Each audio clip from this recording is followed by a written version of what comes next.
Today produced, edited, and directed by William Spear.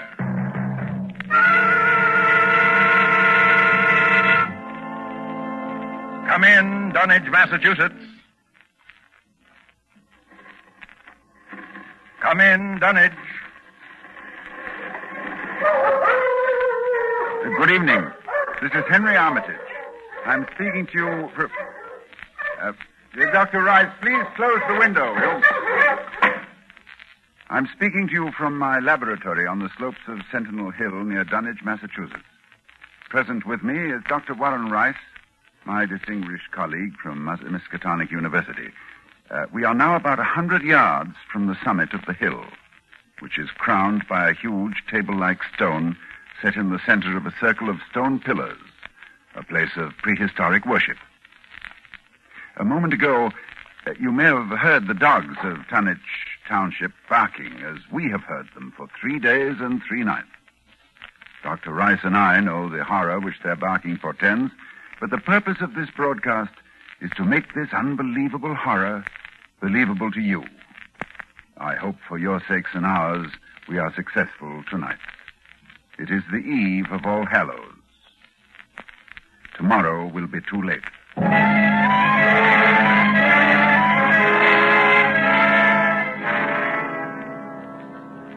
Our time tonight is very short, so I'll speak only of those more recent events which, believe me, may culminate at any moment in a climax too frightful to wholly contemplate.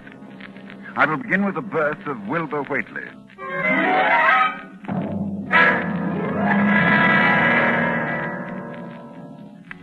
It was the night of February the 2nd, 1921, Candlemas, toward dawn, when Lavinia Whateley, a deformed albino woman about 35 years old, gave birth to her dark, goatish-looking son in the crumbling Whateley farmhouse northeast of the village. No one attended her. No doctor or midwife.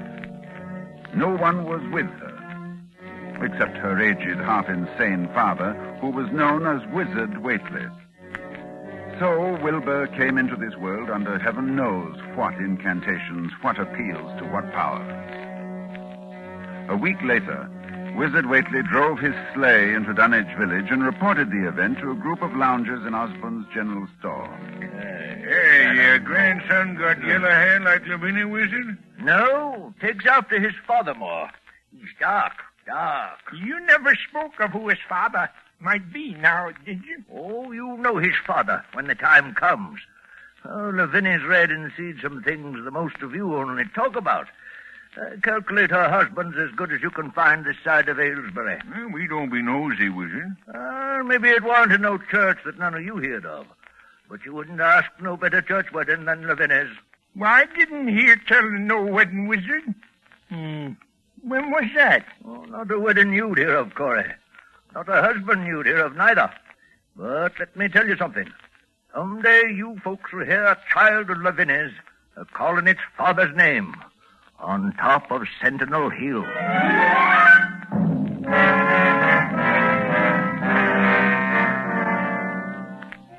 Prophecy? Or idle boasting by an insane old man? Oh, I know I ask a great deal when I ask you to believe that the arrival of an infant into that house of dire poverty and squalor could possibly constitute a horror and a threat to all our known world. Yet it has an earthly history. Perhaps through this history, you will be able to give it credence. Wilbur Whateley's growth was uncanny. But even if he had been an average child, he would have become, in time, an unnatural being, for he was surrounded from the first by the most malign influences. There was his grandfather, old Whateley, Wizard Whateley, who each Halloween climbed Sentinel Hill to the great circle of stone, and while the hills shook, stood holding a great book open on his arms and shrieked into the wind. Shrieked.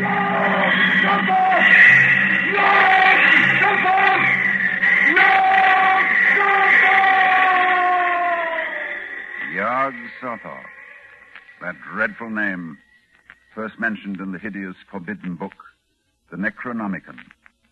And this Wizard Whateley was Wilbur's teacher.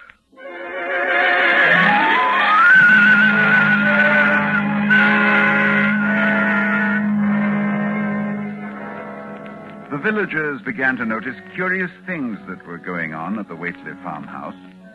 Soon after Wilbur was born, old Whateley began to remodel the house. The abandoned upper story was restored, and all the windows were tightly boarded up. And then, Wizard began to buy cattle in large numbers, both horses and cows. Yet the livestock on the farm didn't seem to increase. Young Lem Brown was one day curious enough to creep close to the house to count the Whateley herd. Dr. Armitage, there warn't more than 12 cows, and them thick. Looked like they had the blight and funny wounds on them, like cuts. I heard something, too, in the top part of Wizard's house. Something like water slapping inside, only big like a sea.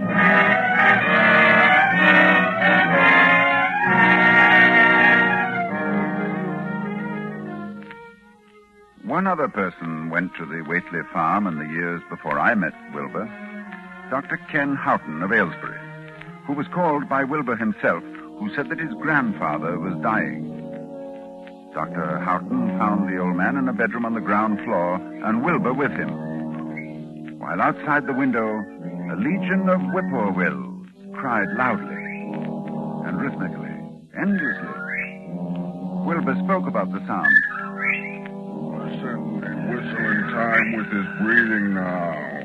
They're ready. Listen, Doctor.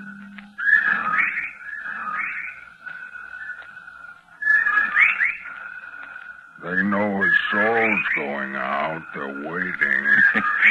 Yes, Wilbur, that's an interesting superstition.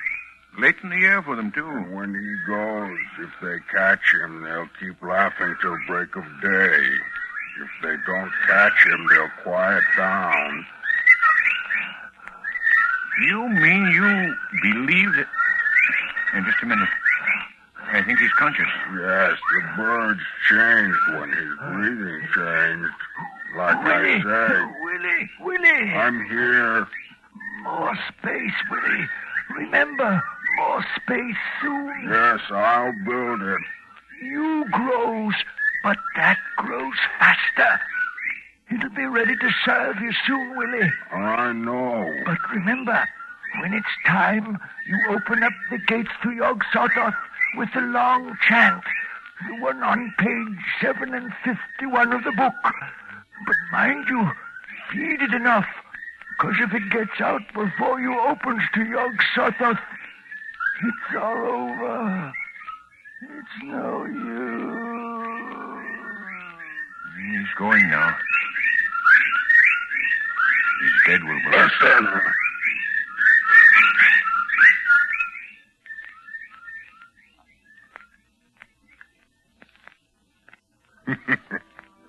The birds, they didn't get him.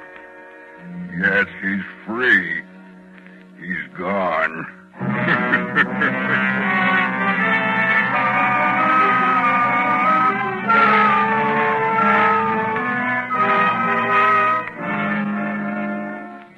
It was the winter following Wizard Whateley's death that I first met Wilbur. He came in person to the library at Miskatonic University to consult a copy of the hideous Necronomicon, which was kept there in its Latin version, as printed in Spain in the 17th century. I tell you, when he came into my office, I was appalled at his appearance. 8 feet tall, shabby, dirty, bearded. But I was even more appalled by his voice when he spoke to me. I wrote you a letter a month past, Doctor. I wanted a loan of the book. Well, that's a book that's never loaned from this library. I doubt if it is from any library. Well, I have to see it then. Oh, very well. It's kept right here. As you know, there are only 3 copies of this book in existence. That's why we're careful. Here, you can look at it on this table. Wizard said it would be on page 751. What? What is it you're looking for? The formula, the long chant, the one that opens the gate to Yog-Sothoth.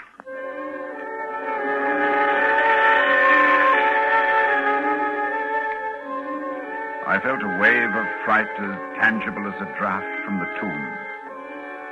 He seemed somehow like the spawn of another dimension, like something only partly of mankind, linked to black gulfs beyond all spheres of force and matter, space and time. And presently he raised his head and spoke again. It's here, all right, but I'll have to have a copy. Oh, that paragraph there? Oh, I don't know. Do you know Latin, Doctor? Yes, certainly. Then read it, Doctor. Let's hear how you make it out. All right, that shouldn't be difficult. Let's see. Nor is it to be thought that man is the oldest or the last of Earth's masters. The old ones were, and the old ones shall be. Not in the spaces that we know, but between them. But only Yog-Sothoth knows the gate. Yog-Sothoth is the gate to where the old ones broke through of old. Their hands are at your throats, yet ye see them not. Dr. Armitage, you see, I reckon I've got to take that book home. There's things in it I've got to try, and you can't hold me up. No, I'm sorry. I tell you, Doctor, I'll have the book sooner or later, no matter what. You see, that's waiting for me at home won't wait much longer.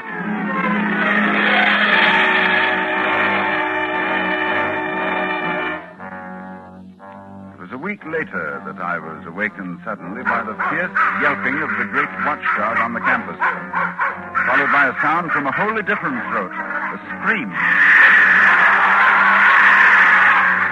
And I knew instantly that Wilbur had come back for the Necronomicon.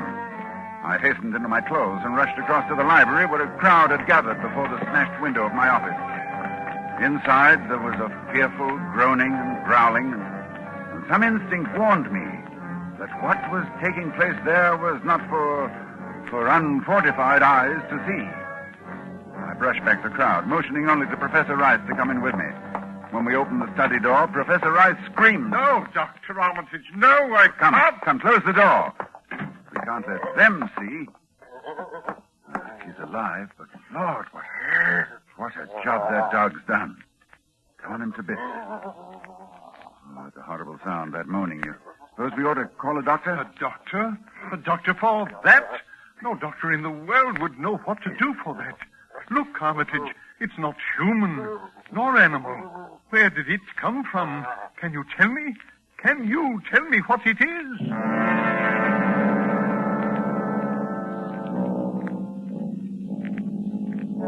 No, I couldn't tell what Wilbur Whateley was. The thing that lay half bent on its side in a pool of greenish-yellow stickiness was 9 feet tall. And the dog had torn off all the clothing and some of the skin. It was partly human, beyond a doubt, with very man-like hands and head, but the torso and lower parts of the body were fabulous. Its chest had the leathery hide of a crocodile or alligator.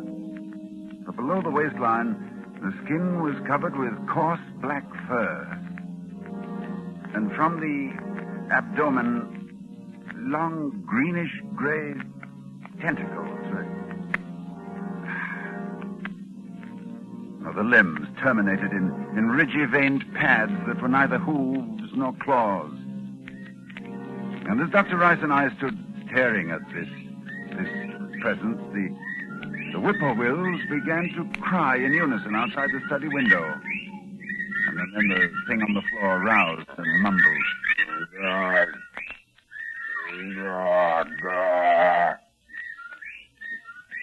Yog-Sothoth. Yog-Sothoth. Armitage, in heaven's name. Listen. The whippoorwills. listen. Yes, he's dead now. Look, Rice. Look what's happening. He's disintegrating. Of course. Fast, too. Fading away. Because he isn't made of matter as we know it on Earth. I guess he took after his father.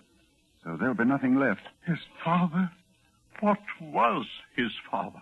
I daren't think.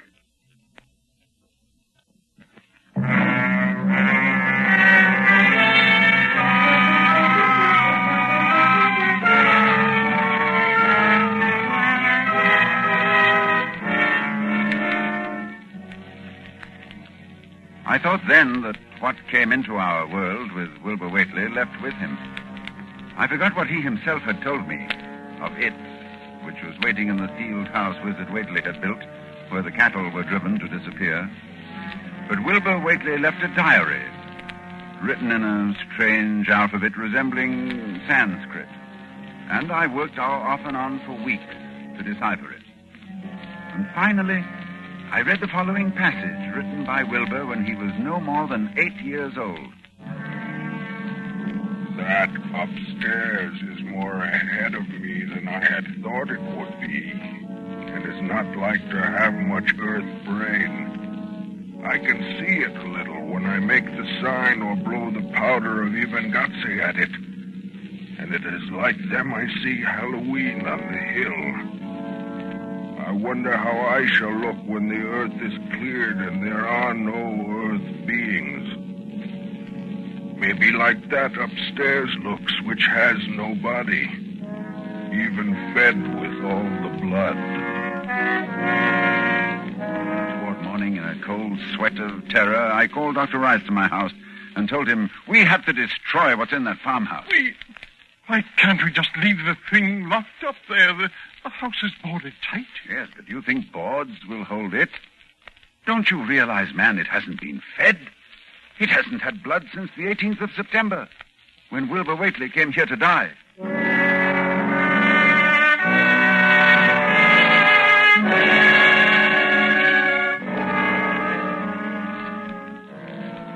We left for Dunwich that night, and we've been here on Sentinel Hill ever since, working desperately to discover the formula in time. But a week ago tonight, shortly after dawn... Yeah, hello?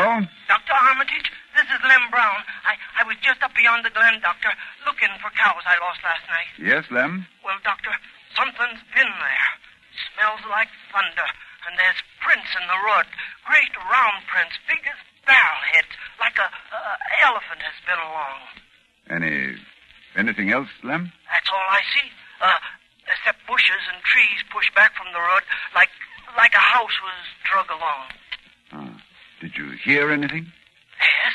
Long toward morning, I heard a sound over toward Whateley's place.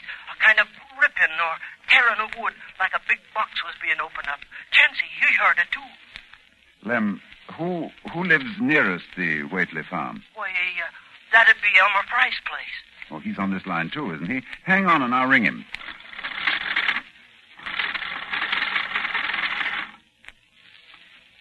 Yes, Dr. Armitage, this is Central. I'm trying to get Elmer Fry, Central. Doctor, he must be out somewheres, and his whole family. I was ringing there an hour ago. Earl Sawyer saw Elmer's cows stampeding in Cold Spring Glen. Oh, you didn't get him, All right. But if you hear or see anything more, let me know. I'll be here working all day. Rice! Oh, wake up. It's loose. It's out of the house. One family gone already. We have to work. Pray God we find that formula in time.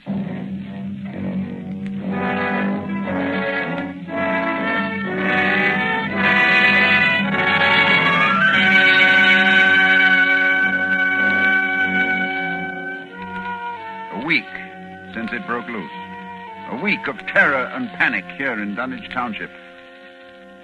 Each night it moves about the countryside, leaving the trees crushed in its 30-foot swathes, as though by a moving mountain, leaving its monstrous tracks and a trail of tarry stickiness, leaving crushed and gutted farmhouses and whole herds of cattle drained of blood. Well, ladies and gentlemen, that is the story to this moment. And tonight is Halloween. Tonight we are here to... Just one moment, please. Dr. Rice, did you hear something? With the window closed, no. Well, we'll throw it open. I thought so. Listen. A sound from 1,000 bending trees. A sound like the sea moving across a forest. Yes. Yes, it's coming here, of course. All Hallows, it comes to Sentinel Hill. Dr. Rice, I'll try the formula and the powder from the altar stone. I want you to stay here at the microphone and report what you see. Very well, Dr. Armitage. Oh, wait a minute before I go. To any scientists who may be listening to me, if I fail, there is a possible alternative formula in Falconer's mystical formulae of the Middle Ages on page 24. Listen.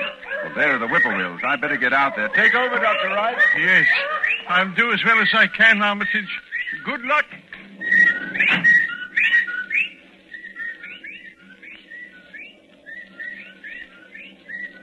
Ladies and gentlemen, Dr. Armitage is climbing to the top of the hill, to the altar stone. I can see him plainly, for the moon is high and the night clear. Down the hill toward the dark village, I can see the grasses and shrubbery bending down, marking the monster's ascent. It moves quite fast, and I feel a proximity to phases of being utterly forbidden. Now, Dr. Armitage stands now on the altar stone and is holding the powder which, if the books are correct, will make this thing for an instant visible. It is quite close to him now, perhaps 20 yards or less. He lifts his hands. He flings the powder in a wide arc. I can see... Oh, no! No!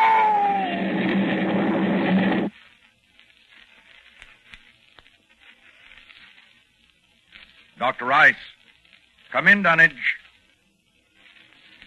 Ladies and gentlemen, this is your suspense announcer. Due to conditions... Oh, just a moment, please.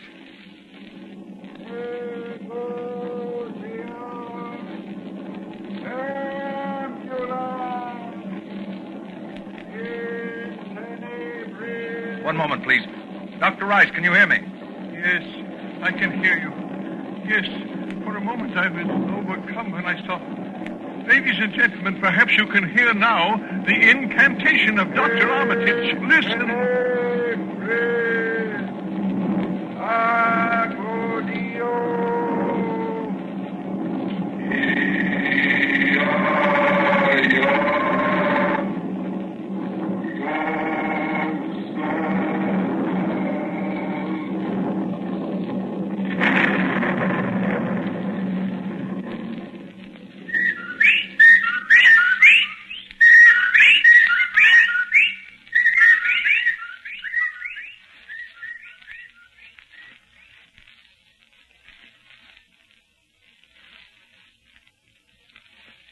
The whippoorwills mean death.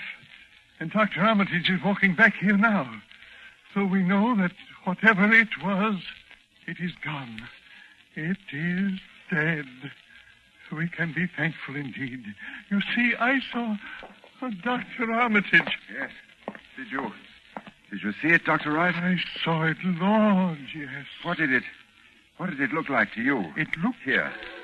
Like something made of squirming ropes, but bigger than a barn and shaped, well, like an egg, and dozens of legs, like barrels that half closed when it stepped, and nothing solid about it, and at least 15 or 20 mouths or trunks opening and closing, but what was it?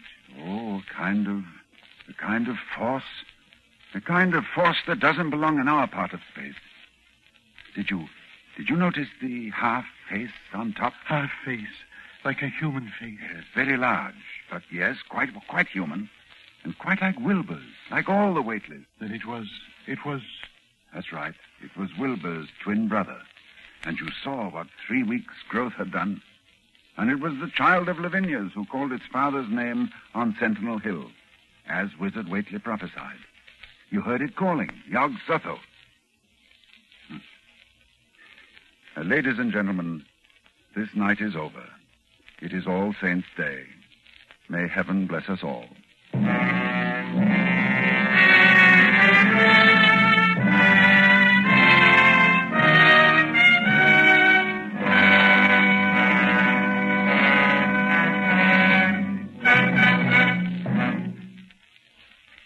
Dunwich Horror, with Ronald Colman as your star of Suspense.